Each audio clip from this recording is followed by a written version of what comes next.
I don't really care. I have to ask you about Star Wars. No Star Wars questions. Anything that you may sign them later. Not much chance of that. You don't need to be here. This must be nice to mean that much to people. Your connection with the audience, that's got to be very exciting. For them, maybe. Who gives it? Please welcome the biggest box office star in the world, Harrison Ford. Star of the century. Star Wars. Star Wars. Star Wars. Star Wars is honestly like a religion. I don't care. Why are the people watching me? Am I in the zoo? Marvel Cinematic Universe. Well, we use this word nostalgia a lot. I don't want to do the same thing over and over again. May 25th, 1977, a fairly special day in cinema history.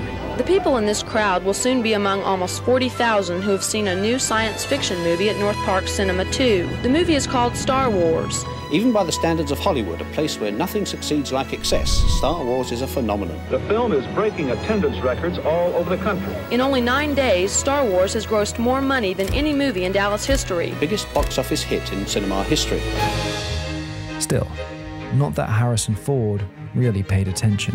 Harrison, are you beginning to see the effects of Star Wars on your personal life and your career? Harrison Ford plays Han Solo. Han Solo. I'm Captain of the Millennium Falcon. A cynical space pirate that we hire to transport us through the galaxy. Don't everybody thank me at once. Han Solo is a cynical kind of guy with a heart of gold, if you will. Look, your worshipfulness, let's get one thing straight. Boring conversation anyway. I take orders from just one person, me. Your friend is quite a mercenary. I wonder if he really cares about anything or anybody. It's not over yet. All right, well, take care of yourself, Han. I guess that's what you're best at, isn't it? It is for me, sister.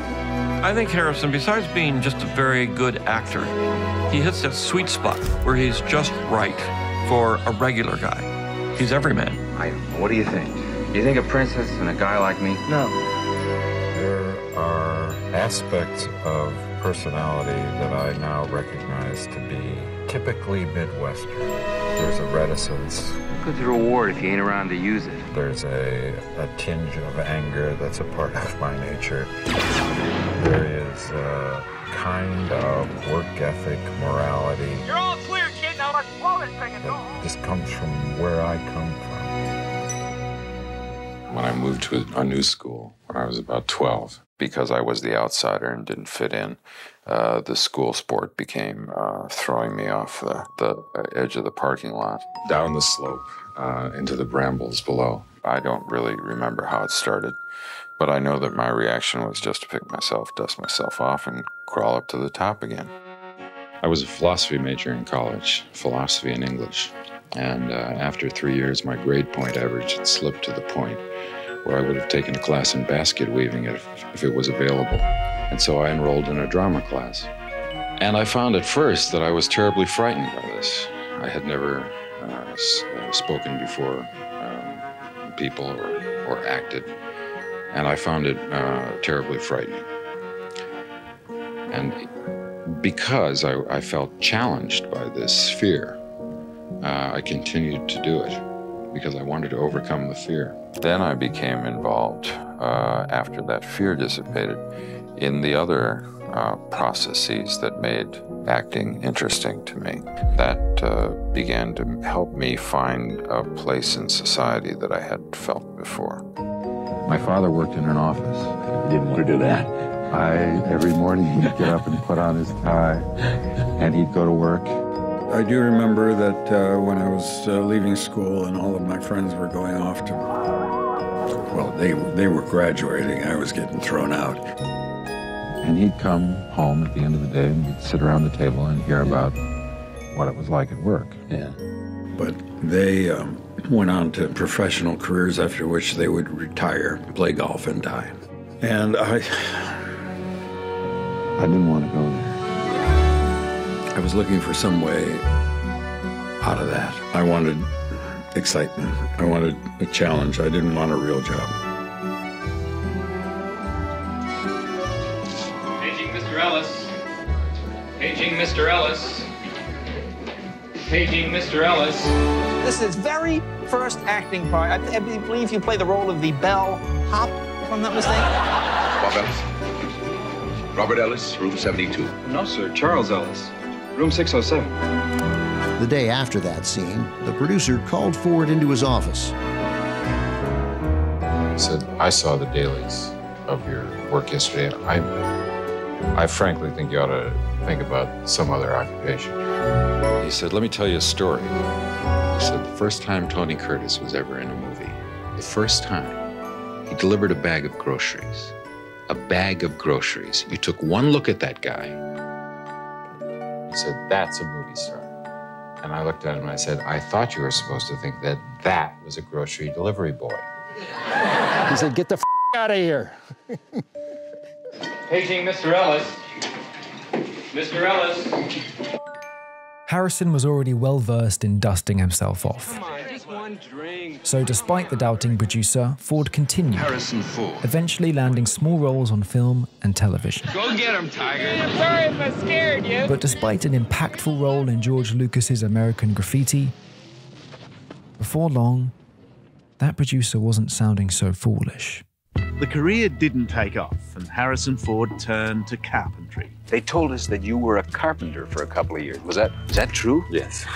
Was it a thing where you just said, this is not working out, I gotta get away and reorder things? And there were mouths to be fed. And because I discovered another way of putting food on the table for my young family, I was able to wait it out. And then you established yourself as a jobbing carpenter around Hollywood. How Harrison Ford got his big break is one of the classic Hollywood stories. He was rebuilding the office of a big producer.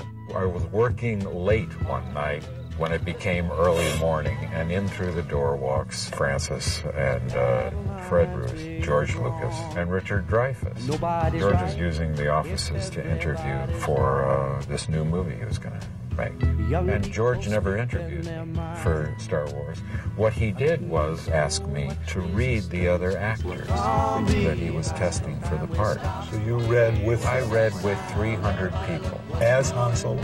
As Han Solo, yeah. When did the moment come when somebody said, hey, you're Han Solo? Can we start again? Forgive me, I was not quite ready. I don't remember. But I got the job. I've never been recognized. I bet all that's going to change, though. There are going to be a lot of people watching this movie and seeing Harrison Ford and saying, I want to watch him in something else, and I'm sure we will be before too long. Thank you very much. It was a pleasure.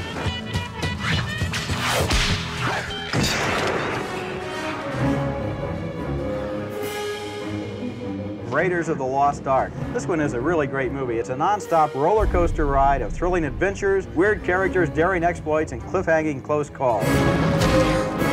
Indiana Jones. Trust me. Always knew someday you'd come walking back through my door. On my scale of 1 to 4 stars, Raiders of the Lost Ark gets a 5. Harrison Ford plays a much different character here than he did in Star Wars. He's older, he's more ragged, he's more like Humphrey Bogart, and they give him the Bogart look with that hat and 3-day beard. That's something from the very beginning of Indiana Jones we thought was important, to allow the audience to see his fear. I hate snakes, Doc!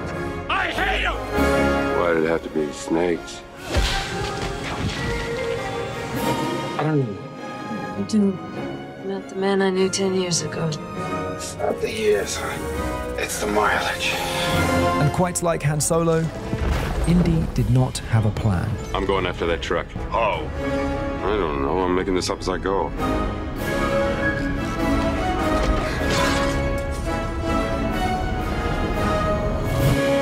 Because at this point, the real Harrison Ford was also adjusting to a remarkably new situation. You said some really interesting things about, there's nothing good about being famous. I don't like doing personal publicity because I am by nature a private person, and also I don't think it has any practical value. It seems like everybody wants to pry into your private life. That's not a place you want to go into. At the same place, Depends on how private they're talking about. Right. You know, maybe the fact that you've stayed away from all that kind of publicity has hurt you. Is that possible? Do I look hurt? I know you don't want to talk about your personal life. Everything you've asked me has been That's personal. not true. Do you consider yourself a sex symbol? Sex symbol. It caught me by surprise and really threw me for a while. I never really dreamed of being a movie star. My first guest once dropped out of acting for 8 years to work as a carpenter. When he returned to acting, he starred in films that have so far grossed $1 billion or so. His latest film opening this week is Blade Runner. Please welcome Harrison Ford. Shakes. I get them bad. Part of the business. This enough? Yes. May I ask you a personal question? Sure. What is the Blade Runner? What does that title mean? It's the name of the police unit to which I need the old Blade Runner. the character I play is assigned. I need your magic. You ever felt like you lived your life under a microscope? She's a replicant, isn't she? No, it's a nightmare. It's a nightmare. It's too bright in here.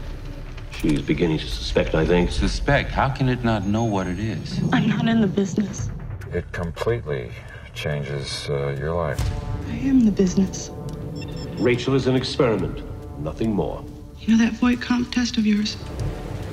The loss of anonymity is one of the most Quite an experience to live in fear, isn't it? shattering experiences Did you ever take that test yourself? that I've ever gone through. That's what it is to be a slave. You don't want to miss this one. Harrison Ford, ladies and gentlemen. And star of the, tell me about this, star of the century. That's very impressive. What does that mean exactly? Well, it means this is 1994. If they wait any longer, they'll have to give it to Macaulay Culkin. They find the boy. It was my ambition to take the success of more popular films and allow me to make choices which would be less obvious, less focused on the potential economic success of the film, but to play different kinds of characters and stretch people's sense of who I was and allow me to explore the full range of potential characters. No longer playing the two-dimensional cartoon superhero, but instead the ordinary person rising to extraordinary challenges. Different lives. I have lived many different lives. Not all those lives suit him. He has long struggled with the famous part. It's a big reason why he left LA for Wyoming. Interviewing Harrison Ford in Los Angeles, you get the feeling he'd rather be somewhere else. And he would. Here. The back blocks of Wyoming, where Mr. Ford owns 800 acres of American frontier paradise. We live quietly, simply on a piece of property that's covered with trees and streams. It's wildlife, teeming with wildlife. We look out our window in the morning at breakfast and see elk grazing 20 yards from the edge of the house. All the money that you make, you live very quietly. I know in Wyoming on a farm. What can you do with all that money on a farm in Wyoming?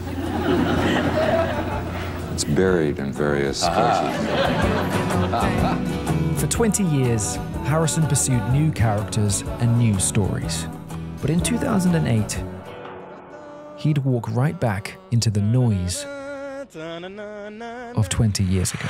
Indiana Jones and the Kingdom of the Crystal Skull is this year's most eagerly awaited blockbuster, and this guy's the only one fit to wear the fedora. Please welcome back Harrison Ford. I hadn't worn the Indiana Jones costume for 18 years. It has been 20 years. We have been waiting for this for so long. What took so long? Not as easy as it used to be. Well, we've been through worse. It took that long to get a script that everybody could agree on. We were younger.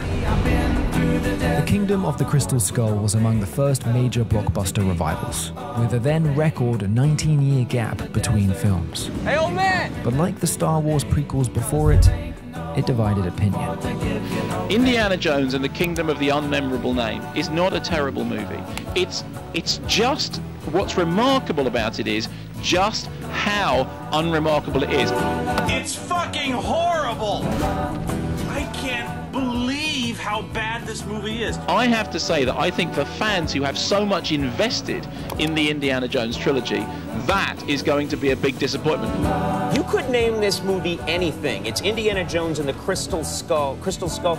It doesn't matter. It could be Indiana Jones and the River of Soup. People will go see this movie. For other people who have less invested in it, it's just going to be a popcorn couple of hours, but it is no more than that. For the first time, Harrison was facing fans who hadn't moved on from his past. He saw nostalgia transform into scrutiny. But 7 years later, the stakes would rise even higher.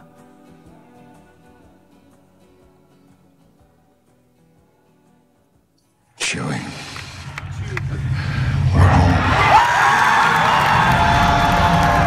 After 30 years, did you think that you'd be making another Star Wars movie? No, never anticipated coming back 30 years later to do another. You're Han Solo. I used to be. How's this whole experience been for you? I know it's the job, but re-embracing this role, re-embracing these fans, having them shower you with so much love. What's that whole ride been like so far? No, I was glad to come back. I saw the script, and I thought the script was good. I know him. And I knew Luke. Was convinced that there was an audience for it. And here they are. I've always hated watching you leave. That's why I did it. Han Solo is a character that people just absolutely adore. What is it like for you, having played this character that people just love so much? Star Wars was a big success, so I was happy to come back and play Han Solo again. Han Solo. I've been waiting for this day for a long time. But that was enough. He's older, maybe a little bit wiser. He's had more experience. But I thought that he had reached his potential, therefore could serve the story by dying.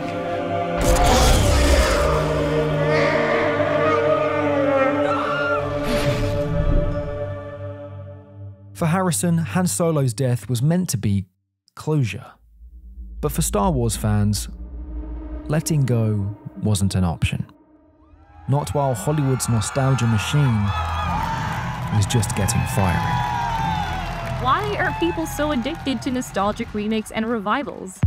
The IP is the thing, right? The IP is what sells everything anymore. It used to be the star, and everything was like a vehicle for the movie star. This feels like a Schwarzenegger movie, so let's make it work for Arnold. Or this feels like a Tom Cruise vehicle, let's make it work for Tom. A lot of what we got out of the 70s and 80s was all about risk. I'm gonna make him an offer he can't refuse. Producers going, I don't know what the hell this is, but you made this and I liked this, so go do it. Here's a couple $1 million. And because of that, we got Star Wars and we got, Back to the Future and so on and so forth. You look at Warner's release schedule this year, and it's almost all superhero movies, big IP movies, and the lower budget stuff is remakes and sequels. Taken as a whole, it is an incredibly risk-averse lineup of movies, relying on the tried and true and not sticking its neck out for a single, truly original, non-IP vision. You have a lot of really disconnected people in a very specific bubble that just kind of, repeat their echo chamber of what people want, and then they follow trends. I'll be back. To infinity and beyond. Who are you gonna call? Nostalgia is therefore a pretty powerful force, and it's easy to see why Hollywood has pretty much grabbed it by the horns and sucked it dry. I still know Kung Fu. Bad boy! And that leads to a lot of bad decisions because audiences very clearly get burned out on that kind of thing. Since 1977, the Star Wars franchise has grossed almost $50 billion.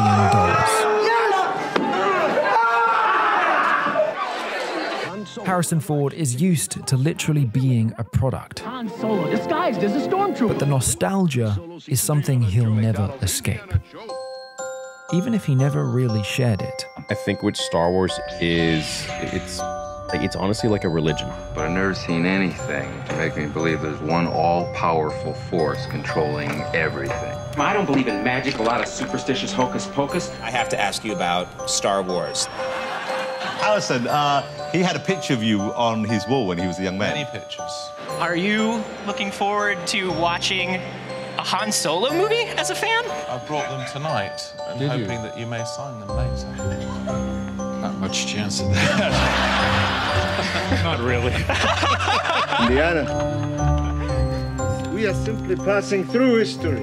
You know, you were Han Solo, you were Indiana Jones. I mean, how amazing that that's your dad. This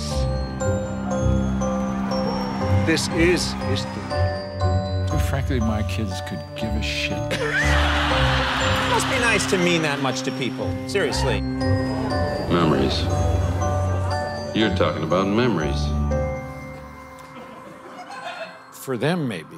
And I display it with pride, but it would really mean the world to me if Harrison could sign it. If Vegas were to put odds on a fight between Han Solo and Indiana Jones, who would you favor? What was the color of the original Whip's fall? Who gives it? I don't care. So,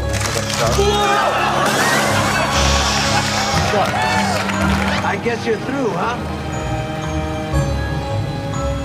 Finished. Of course, most of these moments are scripted bits that play with Ford's no-nonsense sense of humor. But Harrison's relationship with his past is complicated, and above all, is about the craft. Well, we use this word nostalgia a lot, and I think it doesn't mean that much to me, nostalgia, because each film that we make is a new story that we bring. What do you want, Joe? I want to ask you some questions. Harrison, did you have any apprehensions about playing this role again? I didn't expect Blade Runner to come back, but I was happy to do it. I saw a logic for the 30-year gap. Cannot rely on nostalgia. So many movies do right now. Yes. That you can't rely on people's love for the first one. I left the fan at home. I didn't want to do this movie with nostalgia. It's not just a replica of the first film. Your story isn't over yet. I'm happy to return to stories left unfinished. Where are we going? I loved the first movie so much, but I didn't want it to blind me. An angel. I needed to find my own voice. Home. Made again. I had your job. I was good at it. For you. There's a reason to come back. It was simpler then. Why are you making it complicated? Why don't you just answer the question? Did you miss me? Is it the same? Harrison Ford, star Blade Runner. Now. Set in the year 2020. As in? And it strikes me, Harrison, we're going to be alive in 2020, hopefully. I know what's real. Blade Runner 2049 questioned its own legacy, something Ford himself is no stranger to. We're meant to do one more Indiana Jones film. I think that'll be enough. But time has a way of shifting perspective. Yeah, people will never get tired of that genre. You could do it for, you could, when you're 80, you could do ones where they just bring the treasures to you. The whole film is about time and about wrinkles in time. And these are the wrinkles, and the time, I think, is apparent. He's not an adventurer anymore. I'm retiring. His family life is in disarray. You've already lost your son, Dr. Jones. He's Your wife is gone. finished with his academic career, living in a world that has changed a lot since the first films that we've been telling. This is not an adventure, Sala. Indiana Jones, out with a bang, back in the saddle. Those days have come and gone. Well, that was a long time ago. I've changed. I'm not the young buck I once was. I'm an older man. I mean, I felt nostalgia. I felt... Get back. Perhaps not. a sense of accomplishment. Proud of the film, happy with the film. I don't believe in magic wombat, but a few times in my life I've seen things. I would like the audience to appreciate that in the context of his life and to see what effect time has on the character. But like every good thing, things I can't explain, And I've come to believe it's not so much what you believe. I wanted to make a film about the end, incredible moment of his life. I'm going to stay. No, you're not serious. We need to do this. You know, there comes a right time to go on to something else. It's how hard you believe it. Paging Mr. Ellis. I love making movies. Harrison Ford. You could call him the accidental movie star. If acting is Harrison Ford's habit, it is not one he's looking to break. He's signed on to join the Marvel Universe in a new Captain America movie. I love the opportunity to live different lives, to work with different people on different kinds of subjects. Doesn't sound like you're a guy thinking about calling it quits. I love getting to travel. I love playing with the big toys that are involved in movie making. You might slow down, take a few months off. But you like this job. Yeah. I love you. I have, I think, I like my job. the best job in the world. I know. There's this image of Harrison Ford that's out there that you're grumpy. There's this grumpy Harrison Ford image. This is one of those interviews that I feel a bit diffident about because... Diffident? Yes, diffident, because it makes me feel a bit like a dentist. From what I've read, the patient hates undergoing this kind of treatment. That's for... Well, it's not entirely true. The patient feels responsible for placing himself in these circumstances. He doesn't blame the dentist. Hi, Harrison. Hi. Oh, my God. I mean, it's nice. It's really nice. I really appreciate it. I thank you very much, each and every one of you.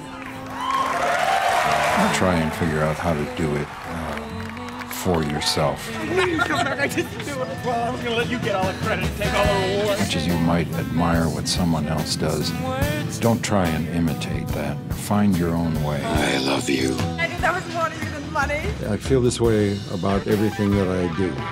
I care. I know. How could you resist Harrison Ford? He's hilarious and hardworking. He worked us all really, really hard. Because Margot, she'll blush, she won't tell it, but she is an enormous Harrison Ford fan. It's true, isn't it? Yeah. He's a reluctant hero, and I think because he's witty and you never really know what's going to come out of his mouth. I think Harrison, besides being just a very good actor, he hits that sweet spot where he's just right for a regular guy. I love you so much. Better than anyone else, you play the ordinary person who pushed 1 degree too far. Will strike back. Thank you. A lot. We never do this, but round of applause for Harrison Ford. Thank you, sir. Oh. Seriously. Monsieur Harrison Ford. And you know, it means the world to me to hear that. Thank you. I love you too. Thank you. You've given my life purpose and meaning. You like what you do? I love what I do. And I'm grateful for that. Do you plan to become an old man doing it? So grateful.